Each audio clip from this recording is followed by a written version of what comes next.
Hey, what's up everyone? This is K Collections, and this video will be a breakdown of the new banner that we will receive that will feature the limited 5-star servants, Edmond Dantes, the first Avenger class we will receive.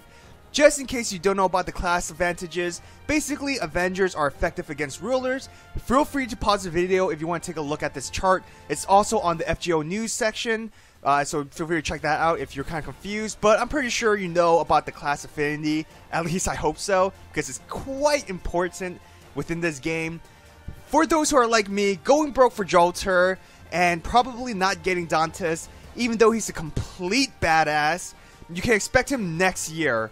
According to JP, January 25th to February 8th will be a rerun of this event, so we're gonna have to wait a whole freaking year to get this guy, but that's why we have support, right? Let others waste their money so you don't have to waste yours. It's perfect. Genius, I tell you, and I'm pretty sure I just lost half of my support in game. Please don't delete me if you see this video. I mean well. So starting with his attack cards, he has 2 quick, 1 arts, and 2 buster with a quick noble phantasm, so you can quick brave chain. Ideally, that's what you should do given the chance. For hit amounts, quick does 4 hits, arts does 2. Buster does 3, Extra does 5, and Noble Phantasm does 8 hits. Very solid, especially for his quick and extra attacks, which means he is a good star generator. On top of that, his quick Noble Phantasm does 8 hits. That's why I said it's most ideal to quick Brave Chain with his Noble Phantasm given the chance. But because he is an Avenger class, his star absorption is relatively weak, which is one of his weaknesses. Now let's talk about his skill sets, and I'll say this right off the bat, they're all great. Good synergy, great effectiveness, and is the reason why Dantes has a lot of versatility. Starting with his first skill, this buffs his own attack for a turn upwards to 50% if you max level it. This also ignores invincibility for a turn and increases debuff resistance for 3 turns. Those 2 effects are an added bonus, so that's great. Typically you want to use this before a Noble Phantasm to deal massive damage, and Dantes already has a relatively high attack stat, which is just under Kentucky, meaning currently he's the 2nd strongest servant in terms of attack power. Golden Rule helps with his Noble Phantasm gain, a simple skill but very, very helpful, especially because Dantes only has 1 arts card, which does hinder his NP generation a bit. You want to use this skill when you have an arts quick brave chain with Dantes to maximize your NP gain.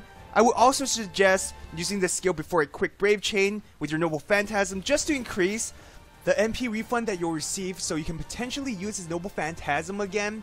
Combine this with his first skill, even better, because the attack buff will hopefully overkill the enemy, meaning more NP gain. For his final skill, this will decrease the charge of an enemy, very useful when delaying an enemy Noble Phantasm attack. Not only that, it will remove any debuffs on Dantes, and most importantly, you gain crit stars anywhere from 10 to 20 stars depending on the level. You can use this skill in many situations. If you can pull off a Brave Chain with his Noble Phantasm, use this third skill to remove any debuffs that may hinder your attack, while if he's the only one on the field, then all the crit stars from the skill will go to him, dealing even more damage. Overall, these skills can help you in many scenarios, which is why Dantes is a flexible servant. You can even chain all these skills together, which just shows how much synergy there is. So, moving on to his passive skill, Avenger A increases his NP gain by 20% when receiving damage. This is really good, as it will help Dantes accelerate his NP gauge faster, so he can use his Noble Phantasm faster and a bit more frequently. A very good passive skill. There is a downside, however. This skill also decreases debuff resistance of all allies except for himself by 10%. Not bad though. If you weigh the pros and cons of this skill, I'd definitely say it's worth it. For his second passive skill, this increases crit strength by 8%. It's good, but again, I did mention that Dantes has a poor crit star absorption rate, so there will be many times where this passive skill won't really be in effect. Nonetheless, no, it's still a good skill. It's honestly better than nothing. Lastly, self-recovery increases your NP gauge by 3% every single turn, which is amazing. Again, this helps with NP gain, and as a passive, say no more. If you quit Prisma Cosmos, that means he will gain 11% NP every single turn. 13% if you maximum break the CE. Again, very solid skills, both passive and active. For his Noble Phantasm, this is an AoE attack that would decrease enemies' defense for 3 turns and inflict curse for 5 turns. Of course, higher the overcharge means greater the effect. An excellent Noble Phantasm since you can quick Brave Chain like I mentioned so many times. It'll give you a good amount of stars and MP due to the high amounts of hits this chain provides. So let's summarize real quick. His first skill increases damage that ignores invincibility. Perfect. Use his second skill to gain more NP off of the attacks. Amazing. His third skill removes any debuffs that may influence him. On top of that, decrease an enemy's charge gauge while giving you crit stars. Mind officially blown, right? His active skills, like I already said, it's very versatile. It gives him a lot of flexibility. Very good. And to add the passive skills that are very helpful as well, Edmond Dantes is a solid servant. So the question is, should you roll for him? In my opinion, no. And it isn't because he's a weak servant. Far from that. He does have a good amount of weaknesses, which I will go over, but I'm pretty sure you know the reason. It's because of the one and only Jolter, right? This is one of those cases where you have something good, but something even better will come out soon. Don't get me wrong, Dantes has a few things that he does better than Jolter, but Jolter ultimately surpasses him in many areas. Feel free to disagree with me, but let me explain. Jolter, despite being the same class as Dantes, has a skill that helps her with star absorption. Not only that, she does have invincibility, which really helps her with survivability, and that's something that Dantes lacks.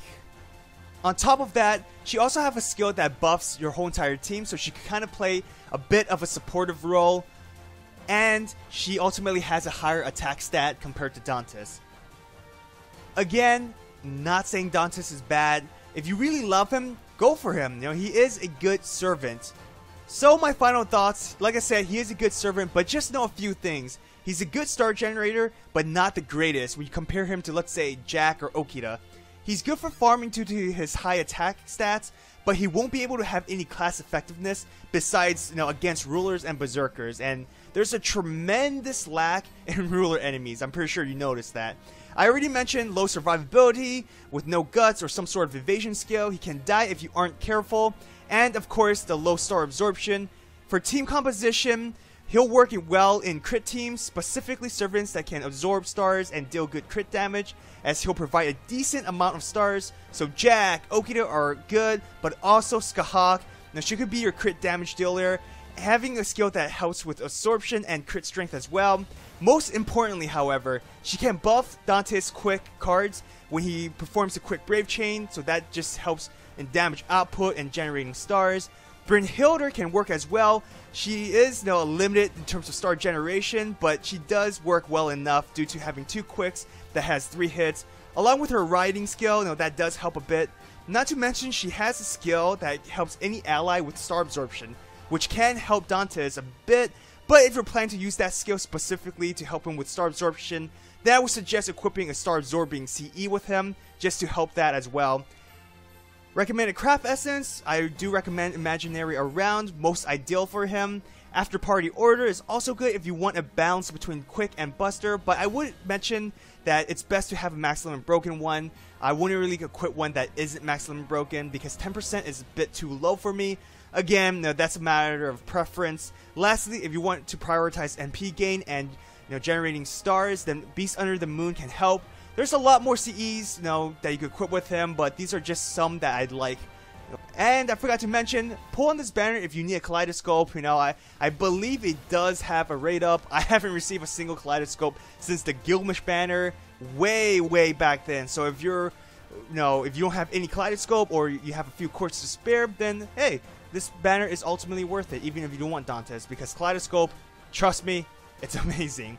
So I hope you guys enjoyed this video. If you did, hit the like button and subscribe to my channel, as I'll be making a lot more FGO videos. Follow me on Twitter, the link is in the description. But, just to let you know, I've been really slacking with my Twitter. Also, comment down below to let me know if you're planning to pull on this banner. If you aren't planning to pull it, then how much Saint Quartz do you have saved up right now for the servant that you want? For me, it's, I believe 152 Saint Quartz and 9 tickets, saving for Jolter as always. Thanks for watching everyone, and have an awesome day.